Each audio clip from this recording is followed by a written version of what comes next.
Assalamualaikum warahmatullahi wabarakatuh. Salam sejahtera untuk kita semua. Sahabat-sahabat, kembali kita kepada kisah perjuangan bangsa. Setelah jatuhnya Tarakan ke tangan Jepang, berturut-turut seluruh kota penghasil minyak di Kalimantan dapat dikuasai. Belanda yang telah lebih dari 300 tahun menguasai Kalimantan terpaksa meninggalkan seluruh kekuasaannya dan lari menyelamatkan diri ke Pulau Jawa. Jepang dengan seluruh keunggulannya mulai mendekati Pulau Jawa yang menjadi pusat pemerintahan kolonial Belanda ketika itu. Jika dapat menguasai Pulau Jawa, maka secara otomatis seluruh kawasan Hindia Belanda akan berada di bawah genggaman pemerintahan Jepang.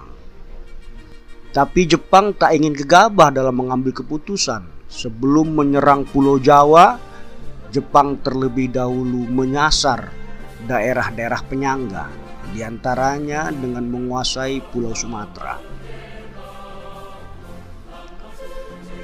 Palembang memiliki kilang minyak yang cukup besar milik Royal Dutch Shell.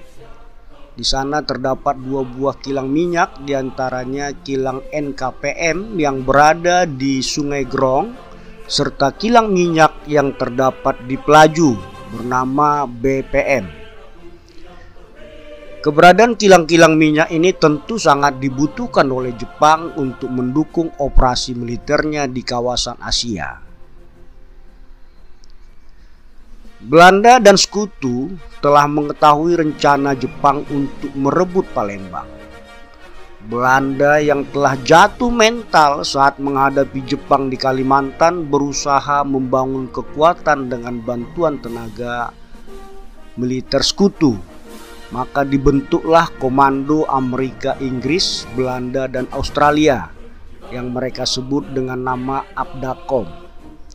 Bantuan Abdacom membuat semangat tentara Belanda mulai sedikit pulih. Komando Abdacom memusatkan angkatan udara di 2 lapangan terbang dekat kota Palembang. Kekuatan sekutu yang dikumpulkan masa itu berjumlah 2.000 infanteri serta didukung oleh 50 pesawat tempur.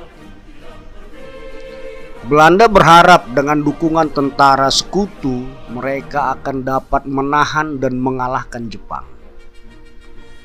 Pada tanggal 13 Februari tahun 1942, ketika itu pesawat sekutu berusaha memprovokasi pesawat angkatan udara Jepang.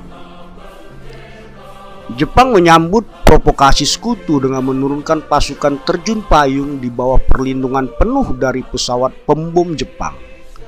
Dalam waktu singkat, Jepang telah dapat menerjunkan hampir 300 pasukan terjunnya di wilayah lapangan udara Palembang. Serangan yang dilakukan Jepang terhadap lapangan udara membuat Komando Abdacom panik. Perlawanan yang mereka berikan tidak mampu mengusir kehadiran tentara Jepang. Pada akhirnya lapangan udara dapat dikuasai oleh Jepang. Berikutnya, kilang minyak yang mereka pertahankan selama ini juga dapat dikuasai oleh tentara Jepang tanpa mengalami kerusakan sedikit pun. Komando Abdacom yang bertugas menjaga kilang minyak di Pelaju terpaksa mundur untuk menyelamatkan diri. Dengan sisa-sisa tentara dan kekuatan yang ada, Abdacom mulai menyusun kekuatan untuk merebut kembali kilang minyak di Pelaju. Terjadi pertempuran yang hebat di antara keduanya. Abdacom dan Belanda berusaha menyerang Jepang dan juga berusaha untuk menghancurkan kilang minyak yang ada di Pelaju. Model perang bumi hanguskan tersebut tak pelak lagi menghancurkan seluruh kilang minyak di Pelaju. Usaha Belanda dan tentara sekutu untuk merebut kilang minyak di Pelaju ternyata tidak dapat mereka wujudkan. Bahkan kilang minyak tersebut kini telah rusak porak-poranda. Pertempuran di tengah kobaran api membuat tentara Belanda dan sekutu kewalahan. Terlebih lagi pada keesokan harinya tentara Jepang memperoleh bantuan dari tentara yang didatangkan dari Vietnam. Kondisi tentara sekutu semakin terjepit. Pada akhirnya mereka menyerah kepada Jepang.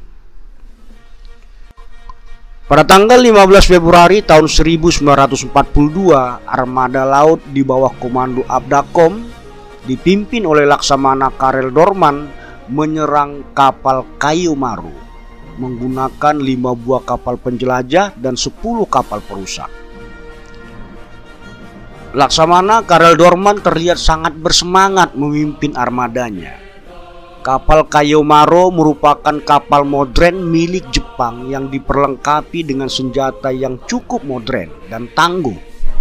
Serangan dari armada laut sekutu pada akhirnya dapat dipatahkan oleh kapal Kayo Maru. Melihat serangan yang dilakukan armada laut sekutu mengalami kegagalan, akhirnya tentara Belanda dan sekutu berusaha menyelamatkan diri ke arah Pulau Jawa.